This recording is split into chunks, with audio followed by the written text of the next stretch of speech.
लक्ष देऊन ऐका. कृष्ण परमात्मा पांडवांच्या घरी होते. पांडवांना आणि कुंती मातेला सर्वस्व मनातील मनोवांछित मनोकामना पूर्ण करून परमात्मा आता तेथून निघाले. पांडवांनी विचारलं, देवा कुठं चालला? म्हणे द्वारकेला जायचं आहे, पण त्या अगोदर मला कुरुक्षेत्रावरती जायचं आहे. कशासाठी? म्हणे भीष्माचार्यांचे अंतिम समय आहे, अंतिम वेळ आहे दर्शनाकरता, त्यांना दर्शन देण्याकरता जायचं आहे. पांडव म्हणू लागले, देवा मग तुम्ही जर जाताय आम्हाला पण यायचं. 5 पांडव निघाले. द्रौपदी म्हणू लागले, तुम्ही जाताय तर मला पण यायचं आहे. 5 पांडव, द्रौपदी, कृष्ण परमात्मा निघाले. कुरुक्षेत्रावरती आले. बाणांच्या शय्येवरती पडलेले भीष्माचार्य पायाच्या जवळ उभे आहेत. कृष्ण परमात्मा एका बाजूला पांडव आहेत, एका बाजूला द्रौपदी आहे. डोळ्याच्या समोर जो आहे ते दृश्य आपल्या आणा. पायाजवळ कृष्ण परमात्मा, एका बाजूला पांडव, एका बाजूला द्रौपदी आहे. पायाच्या जवळ कृष्ण परमात्मा आहे आणि भीष्माचार्यांचे डोळे बंद आहेत. परमात्म्याच्या येण्याची चाहूल भीष्माचार्यांना लागली. डोळे उघडले, समोर पाहताय तर जपी तपी संन्याशाच्या ही स्वप्नामध्ये न येणारा कृष्ण परमात्मा आज डोळ्याच्या समोर उभा आहे. भीष्माचार्यांच्या डोळ्यातून अश्रू आले आणि परमात्म्याला म्हणू लागले, भगवंता आता दृष्टी पुढे ऐसाची तू, जो मी तुझं पाहे वेळोवेळा किंवा पांडुरंगा. भगवंता तू अशा वेळेला आमच्या डोळ्यासमोर उभा आहे की ज्या वेळेला आता माझा प्राण जाण्याची वेळ आहे, माझा प्राण कंठापर्यंत आला, जाण्याची वेळ आहे. काय बोलावं भगवंता सुचना, पण आता जाता जाता एवढंच सांगतो आहे. काय? भीष्माचार्य बोलू लागले आणि कृष्ण परमात्म्याला म्हणतात, हे भगवंता काय? आई,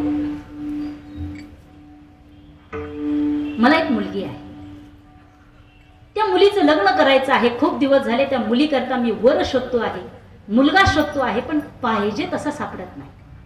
तुला पाहिलं आणि असं वाटतं आहे की बस आता माझी मुलगी तुला दे.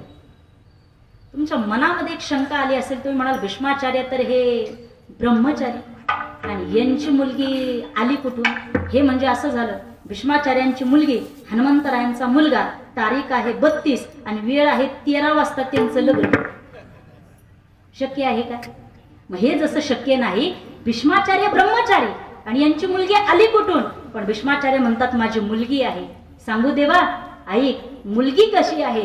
बाप मुलीचं वर्णन करून सांगतो आहे. भीष्माचार्य म्हणतात, देवा माझी मुलगी सांगू का कशी आहे? ऐक देवा, माझी मुलगी ऐक कशी आहे. देवा ऐक. इतिमती रूप कल्पिता वे तृष्णा भगवती सांत्वा पुंगवे विभो स्वस्वरूपमुपगते क्वचेते हरतु प्रकृते मुपेयुषि यद्भव प्रवाह त्रिभुवन कामनं तमालवर्णं त्रिभुवन कामनं तमालवर्णं रविकर गौरव राम दधाने इतिमती रूप कल्पिता मे तृष्णा भगवती शांतं पुंगवे विभो. माझी मुलगी कशी आहे देवा सांगू का? इति मती, तिचं नाव सांगतो देवा पहिल्यांदा. आई, माझी मती नावाची मुलगी आहे. काय नाव आहे मुलीचं? मती. मती शब्दाचा अर्थ काय होतो? बुद्धी नावाची मुलगी आहे. बरं ही कशी आहे देवा? ऐक, जसं बाप आपल्या मुलीचं वर्णन करून सांगतो ना, माझी मुलगी कशी आहे, तसं भीष्माचार्य आपल्या मुलीचं वर्णन करून सांगतात बुद्धीचं. माझी बुद्धिरूपी मुलगी कशी आहे देवा? कल्पिता वे तृष्णा. आहा, काय परमात्म्याने वर्णन, काय देवाला सांगताना भीष्माचार्यांनी वर्णन केलं. कल्पिता वे तृष्णा, अशी पोरगी आहे माझी. कल्पाची कल्प निघून गेले, पण तिच्या अंतःकरणामध्ये नाम तृष्णा, नाम इच्छा, नाम अपेक्षा, नाम आकांक्षा काहीच नाही. अशी असणारी माझी मुलगी देवा मी तुला समर्पित करतो. आणि देवा माझ्या एवढ्या मुलीचा तू स्वीकार करावा अशी माझी विनंती आहे. परमात्म्याच्या डोळ्यामध्ये अश्रू आले. भीष्माचार्य काय आपली मुलगी आहे, मती कल्पिता वे तृष्णा. भगवान परमात्म्याने तिचा स्वीकार केला आणि आता मात्र भीष्माचार्य आनंदी झाले. देवाला सांगताय, देवा माझ्या मुलीचा स्वीकार केला ना, आता मी निष्क्रिय झालो, आता मला काही काम उरलं नाही, आता चिंता राहिली नाही. मग देवा माझ्या मुलीचा स्वीकार केला ना, आता देण्याकरता माझ्याकडे काही नाही बरं का देवा, काही नाही माझ्याकडे तुला देण्याकरता, पण ऐक देवा, मी तुला काय देणार आहे. भीष्माचार्यांनी त्या आनंदाच्या क्षणामध्ये भगवान परमात्म्याची स्तुती केली, ती 1000 नावांमध्ये, आणि त्या 1000 नावांच्या ग्रंथाला विष्णू सहस्रनाम असं म्हणतात. आणि विष्णू सहस्रनामाच्या पहिल्या श्लोकामध्ये 1000 देवाची नावं घेतल्यानंतर फायदा सांगितला. काय फायदा आहे. यस्य स्मरण मात्रेन जन्म संसार बंधनात विमुच्यते नमस्तस्मै विष्णवे प्रभ विष्णवे. आता देवाची किती नावं सांगितली, बोला पटकन बोला, किती नावं सांगितली. 1000 नावं सांगितली. तुम्ही म्हणा मुक्ताताई राहू द्या हो, 1000 नावं बाजूला राहू द्या, एवढे सांगूच नका, एकच सांगा की जेणेकरून आमचा उद्धार होईल. तुकोबाराय म्हणतात एकच सांगतो, गोविंद. आता रोज आपण भजन करतो बरं का गोविंद नावाचं, पण आपल्या लक्षात येतंय का बघा. भागवतामध्ये सुद्धा रोज आपण भजन करतो, श्रीकृष्ण हरे मुरारी हे नाथ नारायण वासुदेव, श्रीकृष्ण गोविंद हरे मुरारी हे नाथ नारायण वासुदेव, हे नाथ नारायण वासुदेव, हे नाथ नारायण वासुदेव, श्रीकृष्ण गोविंद हरे मुरारी हे नाथ नारायण वासुदेव. भगवान परमात्म्याचं नाव आहे श्रीकृष्ण गोविंद. गोविंद हे देवाचं नाव आहे. आता तुम्ही म्हणाल मुक्ताताई एवढे 1000 नावं तुम्ही सांगितले आणि एकच नाव घ्यायला सांगितलं, गोविंद नाव घ्यायचं, काय त्या नावामध्ये ताकद आहे. चला तेवढी ताकद तुम्हाला सांगते, म्हणजे गोविंद नावाची फलश्रुती आपल्याला कळेल. विठ्ठल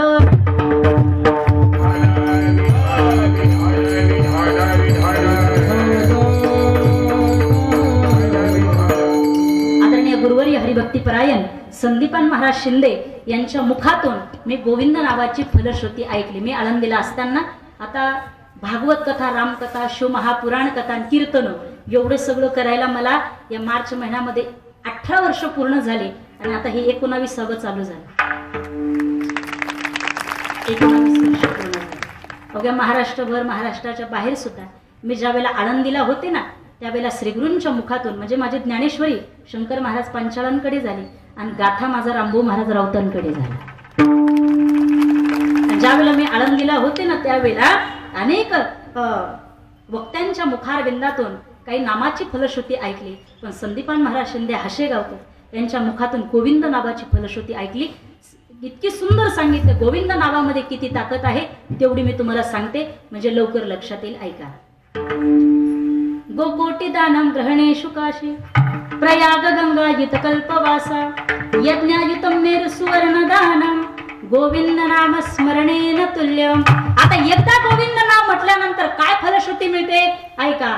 गोकोटी दानम ग्रहणेषु काशी, कोट्यावधी गायी आहे, ग्रहण काळामध्ये दान करा, हे पुण्य घ्या, एका पारड्यामध्ये ठेवा. प्रयाग गंगा युत कल्पवासा, अनेक कल्पाची कल्प तुम्ही प्रयाग गंगेचं स्नान करा, हे पुण्य घ्या, एका पारड्यामध्ये ठेवा. यज्ञायुतम मेरु सुवर्ण दानम, म्हणजे यज्ञ करा, त्या यज्ञामध्ये सुवर्ण दानम, मेरू पर्वता एवढं सोनं दान करा.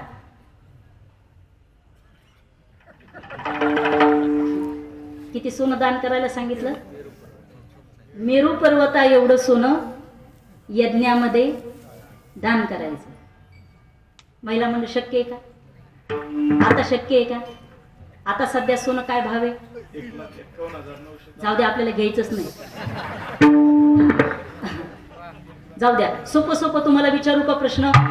सोपं, एकदम सोपं विचारते. मला सांगा बरं, सध्या सोनं काय किलो आहे? तुम्ही असा थांबतो, कीर्तन झालं दर्शनच घेतो. अहो, ग्रॅमचा भाव आपल्याला 1 ग्रॅम तरी घेणं होतं का? 1 तोळ्याचा विषय जाऊ द्या, 1 ग्रॅम तरी, अहो जाऊ द्या ग्रॅमचं, 1 गुंज तरी, एवढं सोनं घेणं होत नाही. आणि किती सोनं दान करायचं आहे? मेरू पर्वता एवढं सोनं यज्ञामध्ये दान करायचं. पुन्हा तुम्हाला सांगते, आता नीट लक्ष देऊन ऐका. कोट्यावधी गायी तुम्ही ग्रहण काळामध्ये दान करा, हे पुण्य घ्या, एका पारड्यामध्ये ठेवा. कल्पची कल्प तुम्ही प्रयाग गंगेचं स्नान करा, ते पुण्य घ्या, एका परड्यामध्ये ठेवा. मेरू पर्वता एवढं सोनं घ्या, ते तुम्ही दान करा, ते पुण्य घ्या, एका परड्यामध्ये ठेवा. आणि जगद्गुरु तुकोबराय म्हणतात, दिवसातून एकदाच तुम्ही गोविंद नाव घ्या, ते पुण्य दुसऱ्या पारड्यामध्ये ठेवा. गोविंद नावाचं पारड जड भरल्याशिवाय राहणार. एवढी गोविंद नावामध्ये समुद्र बळवयांकी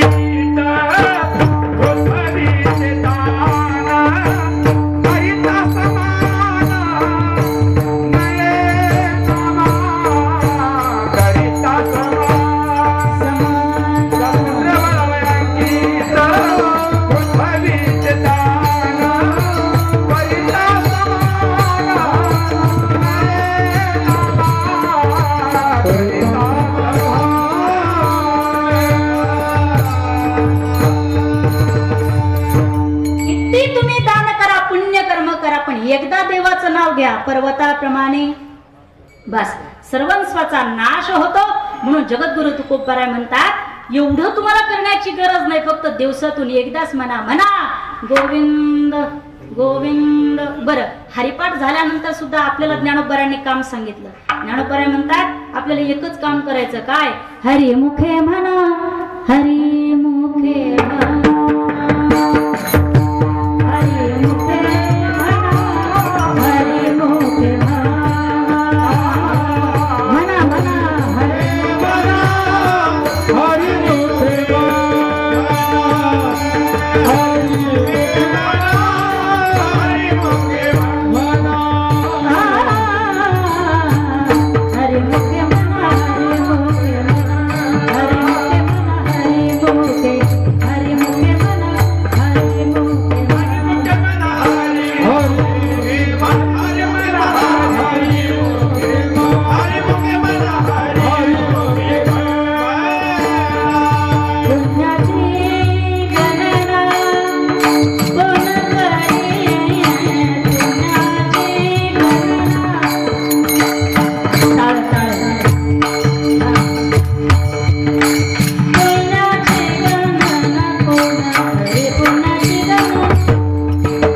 तर जरा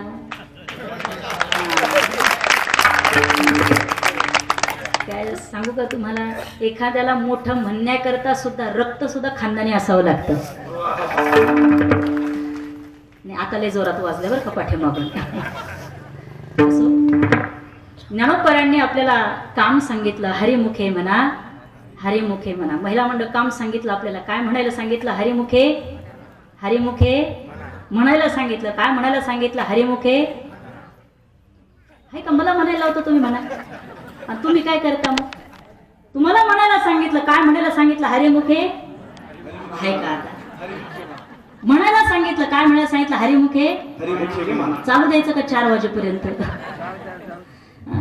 ज्ञानोबा म्हणतात, भगवान परमात्म्याचं भजन करा. कसं करा म्हणे, म्हणा लागलिया, त्याच्या नावाचा छंद आपल्याला लागला पाहिजे. एकदा वारकरी संप्रदायाच्या नावाप्रमाणे विठो रखमाई भजन करू. या भजनाकरता पुरुष मंडळींनी दोन्ही हात वरती करायचे. पुरुष करावे. धन्यवाद. जसे पुरुषांनी वरती हात केले तसं महिलांनी पण दोन्ही हात वरती करा. करा लवकर. वा, केलेत का? सरळ करा, सरळ. वा, धन्यवाद. कसं आहे बघा, दादा शूटिंग घेत आहेत, आपण महाराष्ट्रभर दिसणार आहात. आपण टाळी वाजवताना लोकांना आपल्याला पाहिलं पाहिजे, म्हटले पाहिजे, वा किती सुंदर भजन करा. वरती करा, वरती वरती. हां हां. आणि इतके सुंदर आपण टाळी वाजवणार आहात, भजन करणार आहात. महाराष्ट्र आपल्याला पाहणार. वरती वरती वरती. हां हां हां. इतकं सुंदर आपण भजन. महिला मंडळ, खरंच तुम्ही लय भाग्यवान आहात. वरती हात केले, हाताने टाळी वरती हात करा, वरती वरती. आता काही चिंता करू नका. हा, खाली नका करू. हा, वरती वरती सरळ. हा, एकदा सगळ्यांनी मोठ्या प्रेमाने हाताने टाळी वाजवून मुखारविंदाने भगवान परमात्म्याचं एक टाळी आणि एक तो मुखाने जोरात भजन करायचं आहे. सगळे तयार आहेत असं वाटलं पाहिजे. बाबा महाराज सातारकर आपल्यातून निघून गेले, पण भजन मात्र अजूनही तसं जिवंत आहे. तसं इतकं सुंदर भजन आपल्याला करायचं आहे. तयार आहेत सगळे? हाताने टाळी वाजवा आणि मुखारविंदाने जोरात भगवान परमात्म्याचं भजन करा. हरी जय जय, हरी जय.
सगळ्यांनी भजन केलं. तुम्हाला खाली हात घ्या असं सांगायची काही गरज पडली? मला सांगा, महिला मंडळ मी तुम्हाला वरती हात घ्यायला लावले पण खाली घ्यायला लावले का? मग कसं काय घेतले? कसं काय घेतले? तेव्हा आमच्या घरी येऊ का? असो, सुंदर अशा प्रकारे सगळ्यांनी नामचिंतन केलं. सगळ्यांना धन्यवाद देते. शेवटचं एक चिंतन सांगून आपल्याला थांबायचं आहे. जगद्गुरु तुकोबराय म्हणतात, देवाचं नाव घ्या पण कसं घ्या? हे मना लागलिया छंद, देवाच्या नावाचा छंद लागला पाहिजे मनाला. आता तसं जर पाहिलं तर गोपिकेंना सुद्धा परमात्म्याच्या नामाचा छंद लागलेला होता. ऐकोनी वेणूचा नाद, ऐकोनी वेणूचा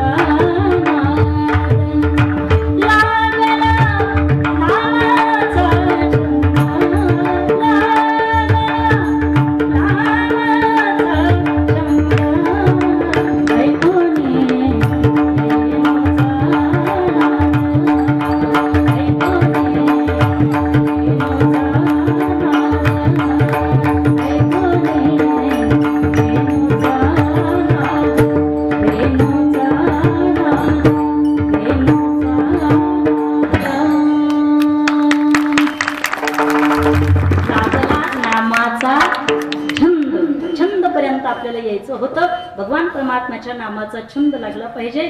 म्हणून तुकोबराय म्हणतात, मनाला देवाच्या नामाचा छंद लागू द्या. मग म्हणे यानं काय होणार आहे? म्हणे मग गोविंद ते काया भेद नाही देवातया. देवात आणि आपल्यात भेद शिल्लक राहणार नाही. बरं, देवात आणि आपल्यात जर भेद शिल्लक राहिला नाही तर मग याची काही अवस्था असेल ना? तुकोबराय म्हणतात, हो, ज्या वेळेला आपण देवाचं भजन करतो ना त्यावेळेला छंद मनाला लागला की एक अवस्था प्राप्त होते. कोणती अवस्था? तुकोबराय म्हणतात, आनंदले मन प्रेमे पाझरती लोचोण. तिसऱ्या चरणामध्ये तुकोबराय अवस्था सांगतात. ही अवस्था निर्माण झाली पाहिजे. बसल्यानंतर देवासाठी दोन अश्रुतली आपल्या डोळ्यामध्ये आलं पाहिजे. आपण जीवा करता रडतो पण देवा करता रडत नाही. ऐकताय ना तुम्ही? आपण जीवा करता रडतो, देवा करता रडत नाही. जो देवा करता रडतो ना, भगवान परमात्मा संसारामध्ये त्याला रडू देत. कधीतरी आपण देवासाठी रडलं पाहिजे. त्याच्यासाठी दोन अश्रू तरी गाळले पाहिजे. तुकोबराय म्हणतात, अशी ही अवस्था कोणती? आनंदले मन प्रेमी पाझरती लोचन. बर, मग अजून काही अवस्था असेल? तुकोबराय म्हणतात, असं भजन करायचं. म्हणे कसं? तुकोबरायने उदाहरण दिलं. कोणतं उदाहरण?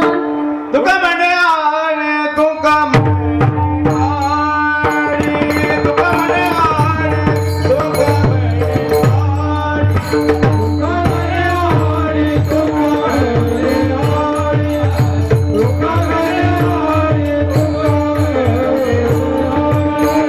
तुका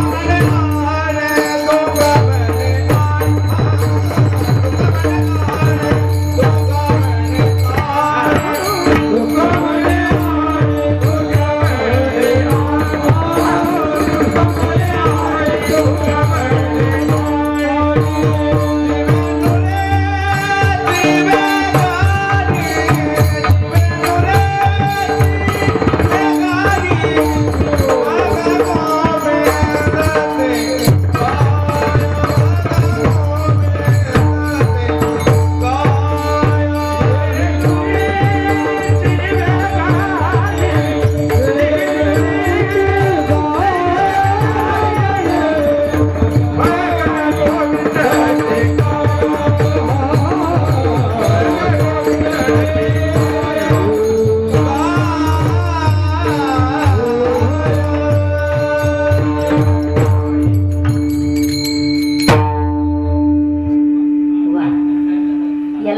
शॉर्टबट स्वीट. थोडक्यात पण छान चालू झाले. एकदम महाराजांसाठी जोरदार टाळ्या वाजवायच्या. शेवटच्या चरणामध्ये काय असतं? अभंग कसा सोडवायचा असतो सांगते, ऐका. पहिल्या चरणापासून सुरुवात जर केली ना तर अभंगाच्या शेवटच्या चरणामध्ये त्याचं उत्तर भेटत असतं. अभंगाच्या शेवटच्या चरणात त्याचं उत्तर भेटतं. तुकोबराय म्हणतात, असं भजन करायचं. कसं? आता प्रश्न आहे. प्रश्न म्हटल्यानंतर इथं उदाहरण दिलं तुकोबरायने. तुका म्हणे आळी. काय असते? एका झाडावरती आळी बसलेली असते. तिथे भिंगुरटा नावाचा एक प्राणी येतो. त्याला आपण व्यवहारामध्ये भुंगा म्हणतो. काय म्हणतो? भुंगा. तो भुंगा येतो त्या आळीला असे टोचणे मारतो, निघून जातो. येतो पुन्हा टोचणे मारतो, निघून जातो. मग ती आळी काय करते, त्या भुंग्याचं चिंतन करते. ती आळी म्हणते, काय हा भुंगा येतो, मला दोष करतो, निघून जातो, मला किती त्रास होतो, किती त्रास होतो, किती त्रास होतो. मग ती आळी कोणाचं चिंतन करते? बोला बोला, पटकन बोला. ती आळी कोणाचं चिंतन करते? भुंग्याचं. तुकोबरायांनी ह्या गोष्टीचं एवढं बारीक निरीक्षण केलं आणि तुकोबराय म्हणतात, ती आळी त्या भुंग्याचं चिंतन करता करता करता करता एक दिवस ती आळीच काय होते? तुकोबराय म्हणतात, असं भजन करायचं, असं भजन करायचं. अमेरिकेमध्ये जॉर्ज वॉशिंग्टन नावाचा एक सद्ग्रस्त राहत होता. शिपायाचं काम होतं त्याचं. शाळेमध्ये शिपायाचं काम काय असतं? तास संपला की काय वाजवायची? बेल वाजवायची. काय वाजवायची? घंटा, ती बेल. है की नाही? तो जॉर्ज वॉशिंग्टन काय करायचा?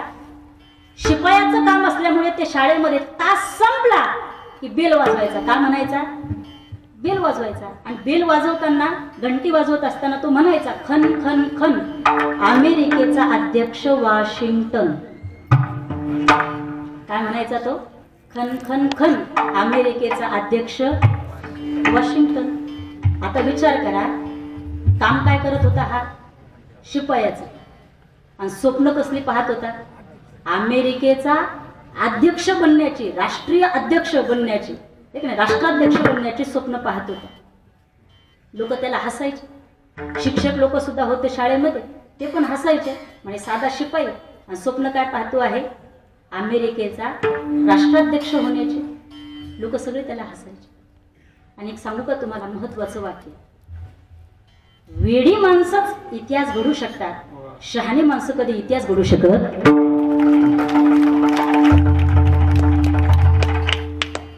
राष्ट्रपती एपीजे अब्दुल कलाम यांचं वाक्य होतं, वेडी माणसं विचार करत नसतात, ते म्हणतात असंही मला वेड म्हणतात आणि तसंही वेडच म्हणतात. वेड माणसं जगाचा विचार करत नाही, तेच इतिहास घडवत असतात. तसं जॉर्ज वॉशिंग्टननी लोकांकडे बघितलं नाही. लोक नावं ठेवायचे, हसायचे त्यांना, त्यांच्याकडे बघितलं नाही. परिणाम असा झाला, ते जॉर्ज वॉशिंग्टन त्याच शाळेमध्ये शिपायाचं काम करता करता उच्च शिक्षित झाले. बुद्धिमत्ता चांगली होती म्हणून राजकारणामध्ये प्रवेश केला. आणि राजकारणामध्ये बुद्धिमत्तेची गरज असते. शिक्षणही पाहिजे आणि बुद्धिमत्ता सुद्धा. जॉर्ज वॉशिंग्टन यांच्याकडे शिक्षणही होतं आणि बुद्धिमत्ता सुद्धा होती. बुद्धिमत्तेच्या जोरावरती राजकारणामध्ये शिरले आणि एक दिवस अमेरिकेचे राष्ट्राध्यक्ष बनले. आता जाता जाता मला तुम्हाला एक वाक्य सांगायचं आहे. सामान्य शिपाई रोज बेल वाजत असताना म्हणायचा, खन खन खन, अमेरिकेचा अध्यक्ष वॉशिंग्टन, असं तो म्हणायचा. आणि त्याच देशामध्ये त्याची लोकप्रियता एवढी वाढली का एक शहर आहे, त्या शहराला त्याचंच नाव देण्यात आलेलं आहे. आजही ते शहर तिथं आहे. त्या शहराचं नाव आहे वॉशिंग्टन. काय नाव आहे त्या शहराचं? वॉशिंग्टन. दृष्टांत संपला, सिद्धांत आहे. एक दिवस एक व्यक्ती जर बोलत असताना त्या राष्ट्राचा जर तो राष्ट्राध्यक्ष बनू शकतो. जगद्गुरु तुकोबराय म्हणतात, आपण जीवनामध्ये सतत प्रभुचिंतन जर केलं तर देवासारखं आपण का होऊ शकणार नाही. मग तुकोबराय शेवटच्या चरणामध्ये त्याचं उत्तर दिलं. तुका म्हणे आणि जीवे नुरेची वेगळी, मग गोविंद ते काया भेद नाही देवतया. या अभंगावरती विवेचन असंच असेल असा मी अजिबात दावा करत नाही.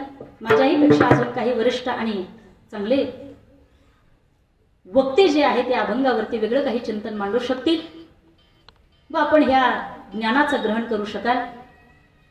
आज या अभंगावरती बोलण्याचा योग आपल्या सर्वांच्या समोर आलेला आहे. आनंद वाटला. आळंदीला श्री गुरूंच्या मुखातून आलेलं जो प्रसाद आहे आपल्या पुढे मांडलेला आहे. हा प्रसाद घ्या, आपली ओंजळ जी आहे ती मोठी करा आणि प्रसाद घेऊन आपल्या जीवनाचं कल्याण करण्याचा प्रयत्न करा. आज या ठिकाणी आदरणीय संजय भाऊ कुलकर्णी यांच्या एक फोनच्या माध्यमातून या ठिकाणी येण्याचा योग प्राप्त झाला. दादांना या ठिकाणी धन्यवाद देते. ज्यांच्याकडे आमचं भोजन झालं असे आमचे आदरणीय कमळे महाराज आणि त्यांच्या असणाऱ्या सौभाग्यवती दोघंही जण परमार्थिक आहे. परमार्थ कसा केला पाहिजे? एकट्यानं नाही केला पाहिजे, दोघांनी केला पाहिजे. एकदा जोडीसाठी जोरदार टाळ्या वाजवायच्या. उपस्थित सर्व श्रोते मंडळी, मृदंगाचार्य, गायक मंडळी, आपल्या सर्वांच्या चरणारविंदी नतमस्तक होती आहे. जे विना घेऊन उभे राहिलेले बाबा आहेत, एवढं वय आहे पण तरी सुद्धा बाबा विना घेऊन उभे राहिले. तिथं बाबांकरता जोरा सगळ्यांनी टाळ्या वाजवल्या. सगळ्यांना धन्यवाद. माझा आवाज ज्यांच्यामुळे आपल्यापर्यंत पोहोचला, सिस्टीमवाले दादा, इतकी गोड आपली सिस्टीम आहे. सिस्टीम छान आहे पण माझाच आवाज चालेना, त्याला काय करावं हा एक मोठा प्रश्न आहे. पण तरी सुद्धा होईल तशी सेवा करण्याचा प्रयत्न केला. कारण सिस्टीमवाल्याचं खऱ्या अर्थाने आपण वर्णन केलं पाहिजे. कारण कीर्तन कसं व्हावं हे सगळं सिस्टीमवाल्यांच्या हातामध्ये असतं. दादा, मी 2 दिवसापूर्वी सिस्टीमवाल्याचं वर्णन केलं, त्याला एवढं आवडलं, त्याने एक्स्ट्रा माझ्या पाकिटामध्ये 5,000 रुपये भरले.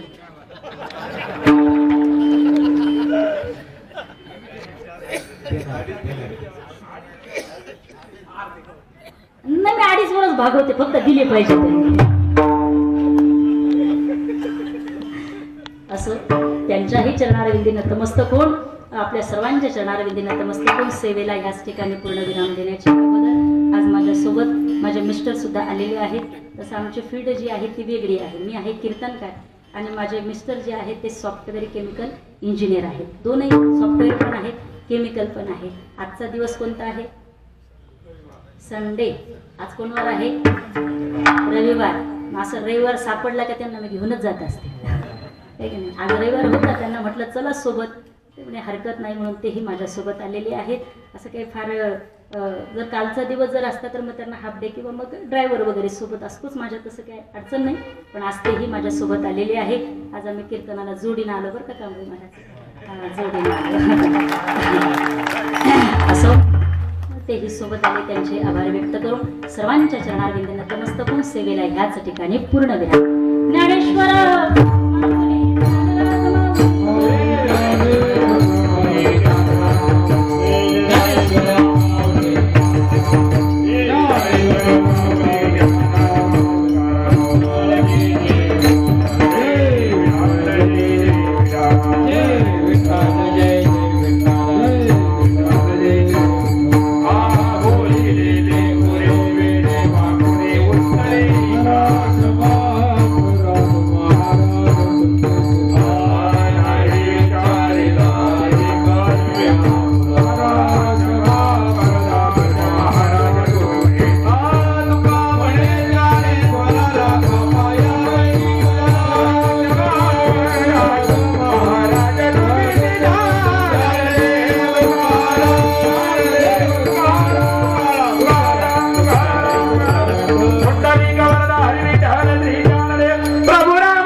मंडळी सर्वांनी खाली बस.